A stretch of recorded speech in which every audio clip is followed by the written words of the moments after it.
कुलस्वामिनी प्रबलनाथ पंथाची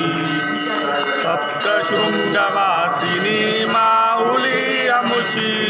तू कुलस्वामिनी प्रबलनाथ पंथाची ही गुरुचरणांकित सप्तशृंगगड काया या हृदय मंदिरी बससी तू आदिमाया ही बुद्धी कुंचित स्वरूप तुझे वर्णाया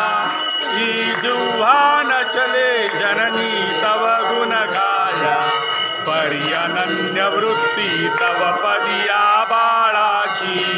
तू कुलस्वामिनी प्रबलनाथ पंथाची जय सप्तशृंगवासिनी माऊली अमुची तू कुलस्वामिनी प्रबलनाथ पंथाची प्रेम जलाने चरण तुझे चाळियले दृढनिष्ठा चंदन कुंकुम उठिरे कियले सद्भाव कुसुम तुलसी बिलवार पियले हा विनय लीनता धूप दीप प्रज्वलिले आनंद दुग्ध तांबूल एकता मणीची